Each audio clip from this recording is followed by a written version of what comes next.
This is called About Lake Josephus.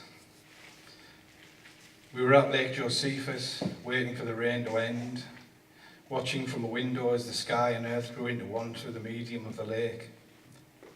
There was a 3-bar electric fire, and this is all we had to keep us warm other than our bodies, and those were cold and damp. Clothes steamed before the fire, damp, dripping, not of us. It was night in the cabin, although outside the light was grey, bright, yet there was nothing out there, nothing but the lake.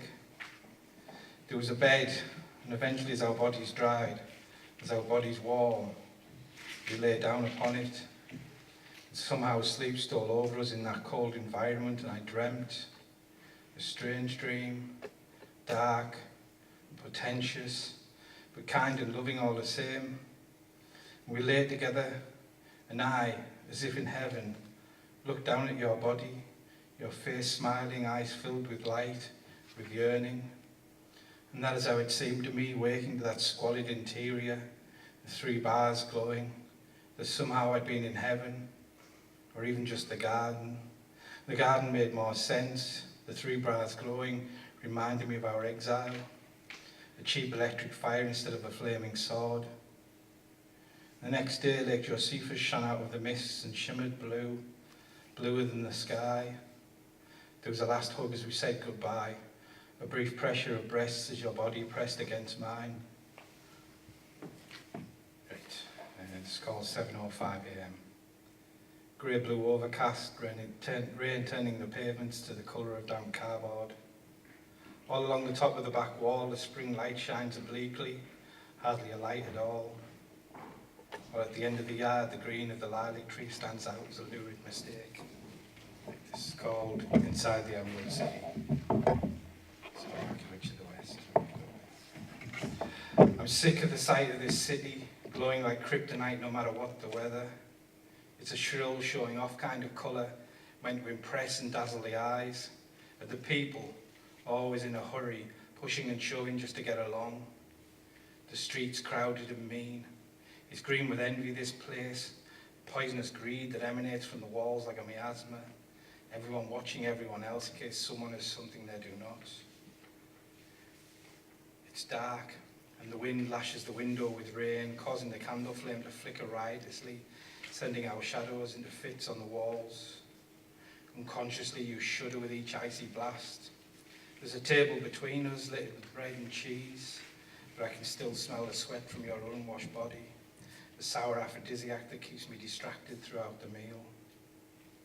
I keep expecting you to smell of foliage. Your body so resembles a willow leaf dropped from a tree onto the bed. And close to your breasts appear to be tiny hills, the nipples dark as fairy rings responding to the flick of my finger. And your mouth is always damp, the tongue as firm as cooked liver and as sharp as a knife.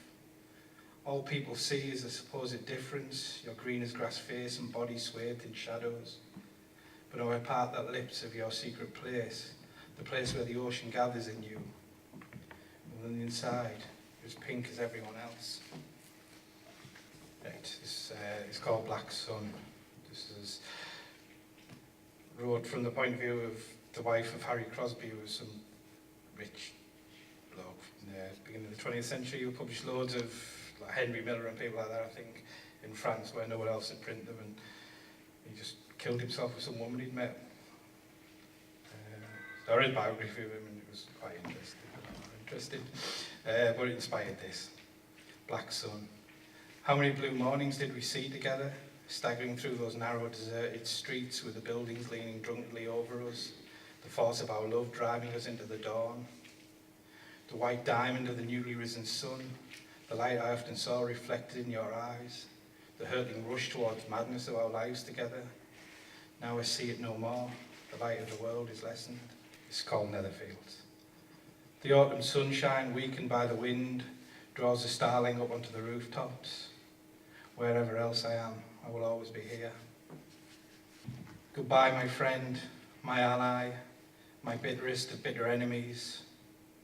We've reached the final parting of the ways now on a cold, wet April day. I'd like to thank you for all you've done, but I'm moving away from you while I still have something. The The road ahead is dark, but I'm going blind using you to see.